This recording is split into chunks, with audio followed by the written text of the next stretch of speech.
Você já ouviu falar em varizes pélvicas? Nesse momento, algumas mulheres estão enfrentando esse problema. Uma delas é a Rose Soares. Ela é cabeleireira aqui em Chapecó e nos contou que teve o diagnóstico tardio da doença. Só que até esse diagnóstico chegar, ela passou anos sofrendo com fortes dores na região do abdômen. Acompanhe comigo essa história. Tinha fortes dores baixo ventre. Chegava o final do dia, eu tinha a sensação de cansaço, inchaço nas minhas pernas e muitas dores, principalmente no final do dia. Após relação sexual também ou durante, e eu senti um aumento no meu fluxo menstrual.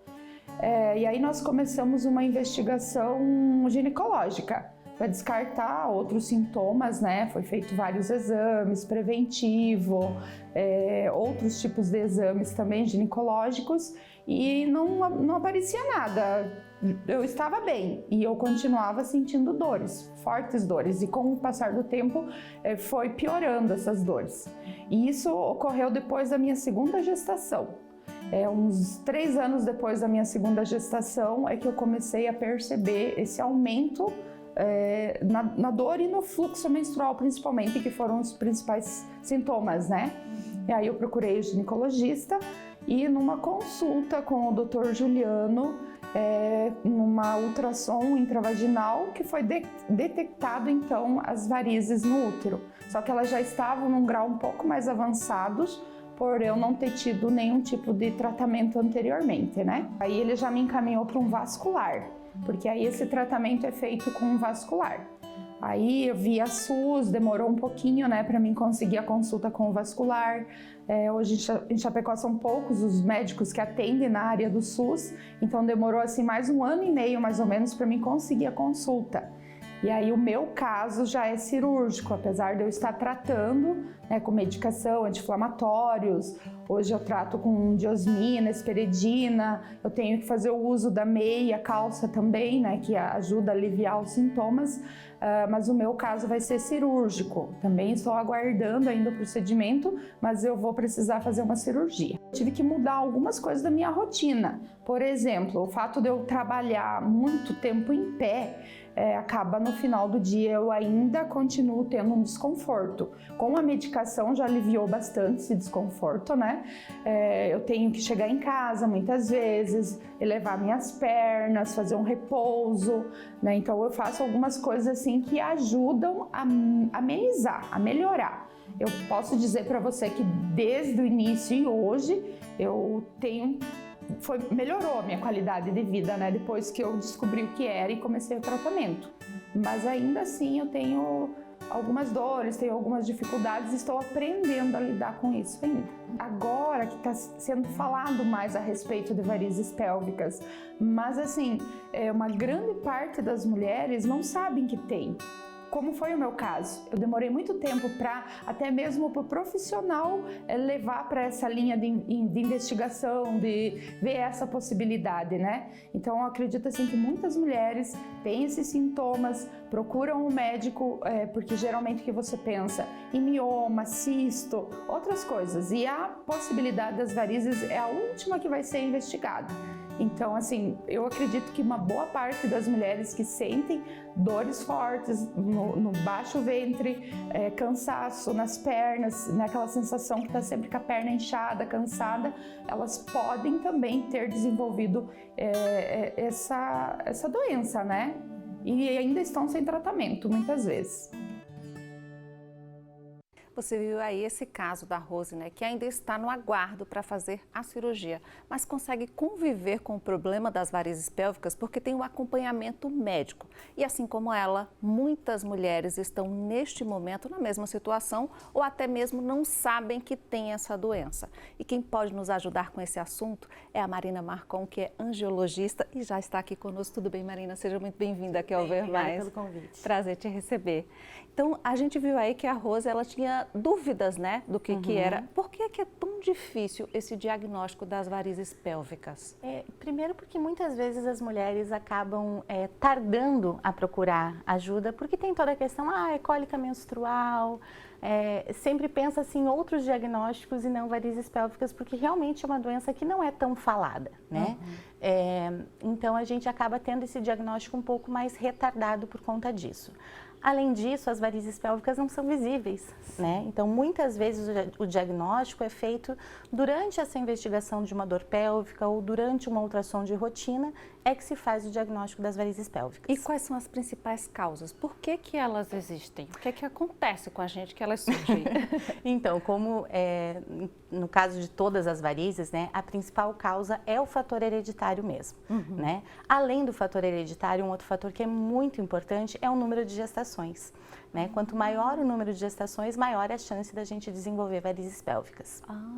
E aí, essa questão do diagnóstico voltando, né, que a gente estava falando agora, então depois de 2 ou 3 gestações, o ideal é que a gente faça esse exame, porque eu, sinceramente, tenho 40 anos e nunca fiz esse exame de varize pélvica. Na verdade, um ultrassom transvaginal ou um ultrassom de abdômen pélvico já vai ser suficiente para diagnosticar. Mas a gente não deve fazer uma busca ativa em quem não tem sintomas.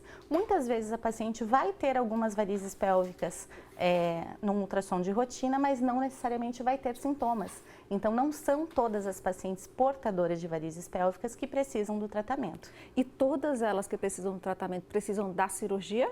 Não ou dá para necessariamente. conviver? Muitas vezes a gente consegue controlar os sintomas com o uso de algumas medicações e em outros casos a gente precisa também do tratamento cirúrgico. E por que chega a esse ponto? Como é que é esse tratamento aí, quando a gente recebe o diagnóstico? Então, a gente tem que primeiro ver qual é o grau de comprometimento dessa paciente, né? Quais são os sintomas que ela está tendo, se isso está impactando na vida dela.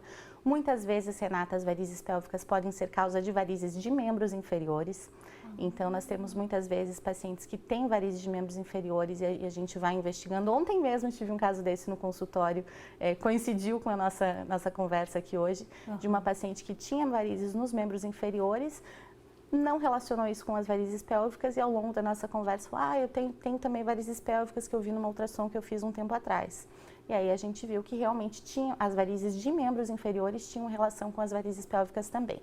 Então a gente vai fazer essa investigação mais dedicada naquelas pacientes que têm sintomas, né? Então assim, dor embaixo do ventre, cólicas menstruais, dor na relação. Então tem vários sintomas que fazem a gente pensar em varizes pélvicas e nessas pacientes a gente vai fazer o estudo da pelve para ver se tem alguma varize e também naqueles casos de varizes de membros inferiores com algumas características, varizes não safenas que a gente fala, então varizes na região interna de coxa, às vezes na região da vagina, às vezes na região do glúteo, então são alguns sinais que levam a gente a pensar em varizes pélvicas. Esse sinal da dor na hora da relação sexual foi o que chamou a atenção também da Rose, né? Porque eu fui lá gravar com ela disse que sentia muitas dores e não sabia por que era. É bastante comum. Então, as mulheres que sentem esse tipo de dor também pode ser um alerta, né? Para essa questão das varizes pélvicas. E precisa comentar com o médico, né? Porque se a paciente não fala, a gente não sabe, né? Então, muitas vezes as mulheres têm vergonha de falar isso com o seu ginecologista e o próprio ginecologista pode fazer esse diagnóstico e daí, a partir daí, encaminhar para o vascular. E aí, quais são os riscos de se ter esse problema de varize pélvica? Então, é mais o desconforto, tá? Existe um risco um pouquinho maior de ter flebites, né, trombose, e até eventualmente uma embolia pulmonar, mas são casos muito mais raros. É mais o desconforto mesmo que essas varizes pélvicas causam. Na hora que a gente está aí nesse tratamento que você falou, que nem em todos os casos a gente chega à cirurgia, mas aí esse tratamento que é feito com remédio, ele faz com que você fique curada ou é uma doença que você vai levando ela ao longo da vida? Não, a gente vai levando ao longo da vida. Como todos os tipos de varizes, as varizes são uma doença crônica que não tem cura. Ela tem controle e tratamento. Então, se a gente conseguir controlar clinicamente o quadro, ótimo, maravilha. Se a gente vê que a gente não tem um bom controle clínico, aí sim a gente parte para os tratamentos cirúrgicos. Entendi. E na questão da fertilidade da mulher, essa questão da varize pélvica, ela atrapalha? Não tem tanta interferência, não. O homem também sofre com a varize pélvica ou é só a mulher? A gente sempre fica falando da mulher, Sim, da mulher. E em menor frequência, tá? E aí, no caso dos homens, é a famosa varicocele. né? Então, os homens, eles vai se manifestar através da varicocele. E o né? que é isso? Eu não A varicocele é quando tem varizes na região genital, tá? Ali na região da bolsa escrotal. E os É mais visível, então dificilmente passa despercebido. E os sintomas nos homens muda alguma coisa? Muda. Eles não são tão sintomáticos quanto nós, porque as varizes, todas as varizes, elas têm uma interferência hormonal. Então, a mulher, como tem o ciclo hormonal, então tem períodos do mês que vai ter mais sintomas, tem períodos do mês que vai ter menos sintomas. Então, as mulheres costumam manifestar mais sintomas. Então, no caso do homem, quando aparece, já está com o problema, assim, tipo, não tem os sintomas igual a mulher? É isso? Não, alguns vão ter alguns sintomas. Pode ter infertilidade no homem, se for uma varicocele muito proeminente, mas o diagnóstico, ele é mais visível, né? O homem vê que tem aquelas varizes e devem procurar ajuda logo de início, né? Entendi. Marina, muito obrigada por ter vindo aqui ao Ver Mais, foi um prazer te receber.